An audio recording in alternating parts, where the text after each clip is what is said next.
Cabin mate 24 hours study hall and work space mobile app download చేసుకుని ఇప్పుడే మీ cabin book చేసుకోండి. పహల్గాం ఉగ్రదాడి నేపథ్యంలో భారత ప్రభుత్వం మరింత అప్రమత్తమైంది. దేశవ్యాప్తంగా భద్రతను కట్టుదిట్టం చేసింది. పహల్గాం దాడి నేపథ్యంలో దేశంలోని 14 ప్రదేశాలను హై అలర్ట్ జోన్లుగా ప్రకటించింది కేంద్రం. ఇవి వెంటనే మరియు తదుపరి నోటీస్ వచ్చే వరకు అమల్లోకి వస్తాయి. ఇక మెరుగైన భద్రతా చర్యలను నిర్ధారించడానికి ఈ రాత్రి కల్లా ప్రత్యేక ఆక్టోపస్ అంటే కౌంటర్ టెర్రరిస్ట్ ఆపరేషన్స్ ఆర్గనైజేషన్ బృందాలు ఈ ప్రాంతాలకైతే రానున్నాయి. అయితే కేంద్రం ఏదైతే 14 ప్రదేశాలను హై అలర్ట్ గా ప్రకటించిందో ఈ ప్రదేశాల్లోకి ఎవ్వరూ ప్రయాణించకూడదు అని కూడా ఒక హుకుం జారీ చేసినట్లుగా తెలుస్తోంది. ఒకవేళ ఈ ప్రదేశాల్లో ప్రయాణించడం అనివార్యం అయితే గనక ఆ వ్యక్తులు చాలా అప్రమత్తంగా ఉండాలని కూడా కేంద్రం సూచించింది. అలాగే మీ చుట్టుపక్కల ఏదైనా అనుమానాస్పద కార్యకలాపాలు జరిగితే గనక వెంటనే మీ దగ్గరలో ఉన్న పోలీసులకు ఇన్ఫార్మ్ చేయాలని కూడా కేంద్రం సూచించినట్లుగా తెలుస్తోంది. ఇక ఏ ప్రదేశాలను కేంద్రం ముఖ్యంగా ఈ 2 తెలుగు రాష్ట్రాల్లో హైదరాబాద్ అంటే తెలంగాణ, ఆంధ్రప్రదేశ్ 2 తెలుగు రాష్ట్రాల్లో కూడా ఏ ప్రాంతాలను హై అలర్ట్ జోన్లుగా ప్రకటించింది, అసలు ఈ ఏరియాలనే ఎందుకు హై అలర్ట్ జోన్లుగా ప్రకటించింది, ఇలాంటి డీటెయిల్స్ అన్ని మనకి ఎక్స్ప్లెయిన్ చేస్తారు. లైవ్ లో జాయిన్ అవుతున్నారు ప్రేమ్ గారు. ప్రేమ్, సో ఇప్పటికే 14 ప్రదేశాలను కేంద్రం హై అలర్ట్ జోన్లుగా ప్రకటించింది పహల్గాం ఉగ్రదాడి నేపథ్యంలో. అసలు ఏ ప్రదేశాలను హై అలర్ట్ జోన్లుగా ప్రకటించింది, మెయిన్ గా ఈ ప్రదేశాలను మాత్రమే ఎందుకు, అంటే వీటి మీదనే ఎందుకు నిఘా పెట్టింది కేంద్రం? సరే, ఇప్పుడు తెలంగాణ కాదు ఆంధ్రప్రదేశ్ దేశవ్యాప్తంగా కూడా ప్రభుత్వం కొంత అలర్ట్ అయిందని చెప్పొచ్చు. ఎందుకంటే జమ్మూ కాశ్మీర్ లోని పెహల్గాం ప్రాంతంలో జరిగిన ఉగ్రవాదుల దాడుల నేపథ్యంలో అటు కేంద్ర ప్రభుత్వం, రక్షణ దళాలు మొత్తం కూడా ఓ రకంగా చెప్పాలంటే చాలా సెన్సిటివ్ ప్రాంతాలన్నిటిని కూడా మనకు ఏరి వాటిని అక్కడ ప్రత్యేకమైన బలగాలను మోహరించే విధంగా చర్యలు అయితే చేపడుతున్నారు. ముఖ్యంగా తెలంగాణ రాష్ట్రంలో కూడా ఉగ్ర మూలాలు ఉన్నాయి, లేదంటే పాకిస్తాన్ కి సంబంధించిన వాళ్ళు ఉన్నారనే సమాచారం ఇప్పటికే ఉంది. దాదాపు 210 మందికి పైచిలకు ఇక్కడ పాకిస్తానీయులు ఉన్నారని, వారందరికీ కూడా అంటే టెంపరవరీ వీసాల మీద వచ్చిన వాళ్ళు, అదే విధంగా ఇక్కడికి వచ్చి సెటిల్ అయిన వారు కావచ్చు, వివిధ మార్గాల ద్వారా ఇక్కడికి వచ్చిన వారందరికీ కూడా ఇప్పటికే హెచ్చరికలు అయితే జారీ అయినాయి. వారందరినీ కూడా అంటే ఏదైతే ప్రభుత్వం నిర్ధారించిన సమయం ఉందో ఆ సమయం లోపే తిరిగి పాకిస్తాన్ కి వెళ్ళాలి, ఇండియాను వదిలి వెళ్ళాలని కూడా హెచ్చరికలు జారీ అయిన నేపథ్యంలో మరికొన్ని ప్రాంతాలను సెన్సిటివ్ ప్రాంతాలుగా, అదేవిధంగా రెడ్ జోన్ ప్రాంతాలుగా కేంద్ర ప్రభుత్వానికి సంబంధించిన అత్యవసర భద్రతా సలహా మండలి ప్రకటించింది. 14 ప్రాంతాలను అయితే తీసుకుంది. దీనికి సంబంధించి హైదరాబాద్ తో పాటు ఆంధ్రప్రదేశ్ లోని విశాఖ తదితర ప్రాంతాల్లో ఒక 14 ప్రాంతాలను ఏర్పాటు చేసింది. అక్కడ ఈ రోజు రాత్రి నుంచి చాలా అంటే ఇప్పటి వరకు మనం చూసాం, ఈ రోజు వరకు ఒక లెక్క, ఈ రోజు రాత్రి నుంచి ఆక్టోపస్ దళాలు ఇక్కడ పెద్ద ఎత్తున మోహరించి ప్రతి గల్లీ జల్లెడబట్టే అవకాశం ఉంది. ముఖ్యంగా కౌంటర్ టెర్రరిస్ట్ ఆపరేషన్ ఆర్గనైజేషన్ ఏదైతే ఉందో దీనికి సంబంధించిన బలగాలు పెద్ద ఎత్తున మోహరించే అవకాశం కూడా ఉంది.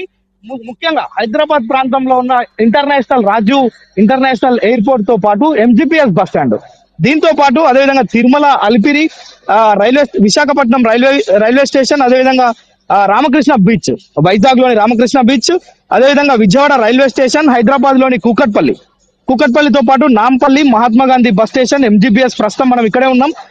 దీనికి సంబంధించి ఇక్కడ పోలీసుల బందోబస్తు అయితే మనం చూడవచ్చు. అక్కడక్కడ పోలీసులు కూడా ఉన్నారు. అంటే ముఖ్యంగా ఓల్డ్ సిటీకి సంబంధించి పాకిస్తాన్ మూలాలు ఉన్న వ్యక్తులు, పాకిస్తాన్ కి సంబంధించిన కదలికలు ఇక్కడ ఉన్నాయనే సమాచారం ఇప్పుడే కాదు గతంలో కూడా పోలీసుల దగ్గర ఉంది. కానీ అయితే ఏదైతే పెహల్గాం దాడికి సంబంధించిన అంశం ప్రపంచవ్యాప్తంగా ఒక్కసారిగా హీట్ రాజేసిందో భారత ప్రభుత్వం కూడా చాలా కీలకమైన పరిణామాలు, కీలకమైన ఆదేశాలను జారీ చేస్తూ వస్తుంది. అంటే ఎట్టి పరిస్థితుల్లో కూడా పాకిస్తాన్ కి సంబంధించిన మూలాలను ఏరివేసే ప్రయత్నం చేస్తుంది. అందులో భాగంగానే ఈ యొక్క 14 జోన్స్ కూడా, అదే విధంగా tank bund, Jagadamba junction Visakhapatnam, Vijayawada Pandit Nehru bus station, అదే విధంగా ఎంజీ రోడ్డు విజయవాడ, ఈ 14 ప్రదేశాలు ఏవైతున్నాయో చాలా హైపర్ సెన్సిటివ్, అదే విధంగా రెడ్ జోన్ లో కేంద్ర ప్రభుత్వం అయితే వీటన్నిటిని కూడా ఎంపిక చేసింది. ఇక్కడ ఈ రోజు రాత్రి నుంచి ప్రత్యేకమైన పోలీస్ బలగాలు, అదేవిధంగా ఆక్టోపస్ బలగాలు ఇక్కడ పెద్ద ఎత్తున మోహరించి ఎవరైతే అనుమానాస్పదంగా కనిపించినా కానీ,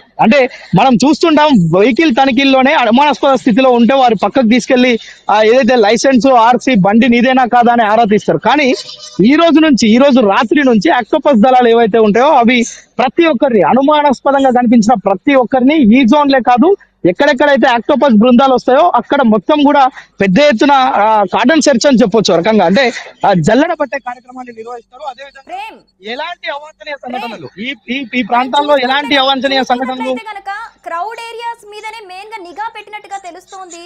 మరి అక్కడ అంటే ఇప్పుడు మీరు బస్ స్టాండ్ దగ్గర ఉన్నట్టుగా తెలుస్తోంది. మరి బస్ స్టాండ్ దగ్గర నుంచి ఎవరైనా ప్రయాణం మొదలు పెడుతూ ఉంటారు. మరి ఇలాంటి ఏరియాలలో నిఘా పెట్టినప్పుడు మరి ప్రజలు ఎలా ఫీల్ అవుతున్నారు? ఏమైనా ఆందోళనకర వాతావరణం కనిపిస్తూ ఉందా? అంతా సాఫీగానే సాగుతూ ఉందా? మరి ప్రత్యేక బలగాలు ఏమైనా మోహరించాయా?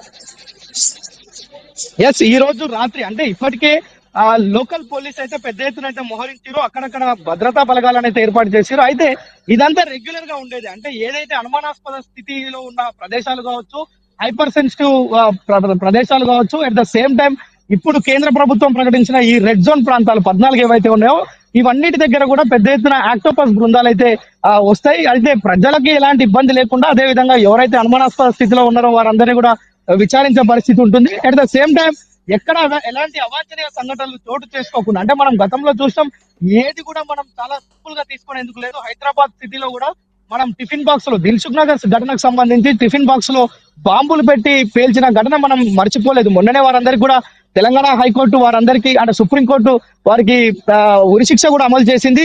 ఆ తర్వాత ఏం పరిణామాలు జరుగుతాయని చూడొచ్చు. అంటే ప్రతి గల్లీలో ఏదో ఒక మూలం ఉంటుంది అనే ఒక విశ్వసనీయ సమాచారం మేరకే పోలీసులు రక్షణ విభాగం అంతా కూడా ప్రత్యేకంగా ఇక్కడ దృష్టి పెట్టింది.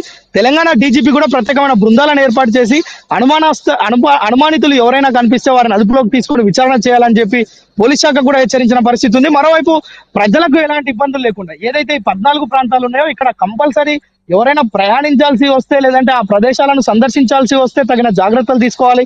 అదేవిధంగా ఐడి కార్డ్స్ దగ్గర పెట్టుకోవాలి. ఎలాంటి అంటే ఏదైనా ఇబ్బంది కలిగించే అంశం ఉంటే లేదంటే అనుమానాస్పద స్థితిలో ఏవైనా వస్తువులు కానీ మనుషులు కానీ కనిపిస్తే ప్రతి సిటిజన్ కూడా దీని మీద పోలీసులకు కంప్లైంట్ చేయొచ్చు అనే కూడా ఒక భరోసా. నియర్ బై పోలీసులు అంటే మనకు చూసుకుంటే సమీపంలో ఎక్కడైనా పోలీసులు ఉంటే వారికి సమాచారం ఇచ్చవచ్చు, లేకుంటే 100 కూడా సమాచారం అందిస్తే పోలీసులు అక్కడ ప్రత్యేకమైన ఏర్పాట్లు చేసి అవసరమైతే అక్కడ పికెటింగ్ నిర్వహించడం లేదంటే అనుమానాస్పదమైన పరిస్థితులు ఉంటే అదుపులోకి తీసుకొని విచారణ చేపట్టే పరిస్థితి కూడా ఉంటది. Siri right Prem, thanks for the details. So మొత్తంగా చూసుకుంటే గనక 2 తెలుగు రాష్ట్రాల్లో కూడా ఎక్కువగా క్రౌడ్ ఉన్న ఏరియాస్ లో కొన్ని సెన్సిటివ్ ఏరియాస్ లో హై అలర్ట్ జారీ చేసినట్టుగా కూడా తెలుస్తోంది.